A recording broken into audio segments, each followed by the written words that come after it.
Hello there.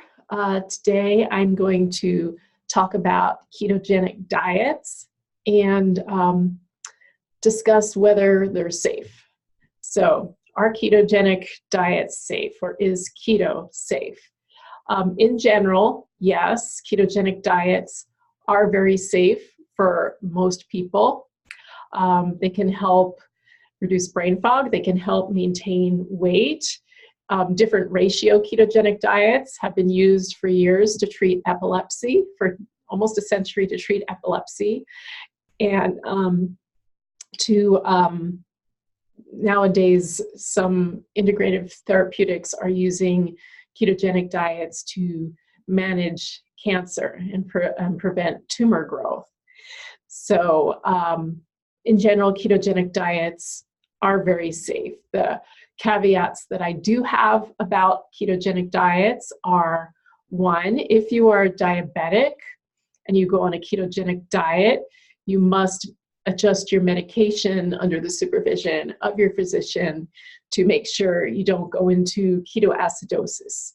So generally, you'll be testing your blood sugar every day. You'll be also, if you peeing on a keto stick. And if you do that and your levels are, your ketone levels in your urine are below 80, then you're pretty safe. If it gets above 80, that means you're veering into dangerous territory and you need to add more carbohydrates to your diet. So ketogenic diets are in general very safe.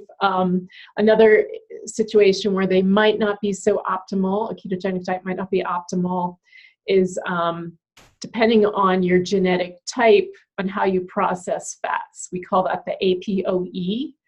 And different labs can order your ApoE status. In general, if you're ApoE 3, you're pretty safe. 1, 3, you're pretty safe. 2 and 4 are the ones you have to watch out for. If you have a 2 or a 4 ApoE status, then you are at risk of the ketogenic diet, especially if it's a higher fat content diet, of developing cardiac issues, atherosclerosis issues based on the higher lipid count.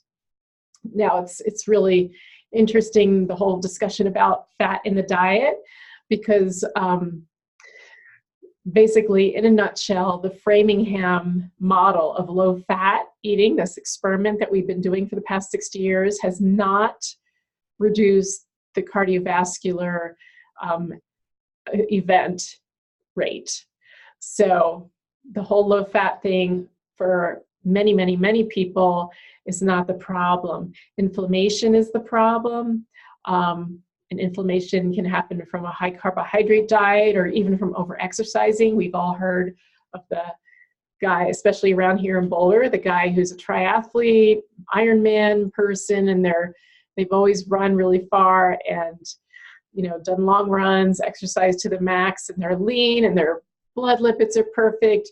And then they go running out on the trail and they're found dead. So that is often a case that they had too much inflammation, and that is what created calcification, and that is what created the plaque in their system, not a high-fat diet.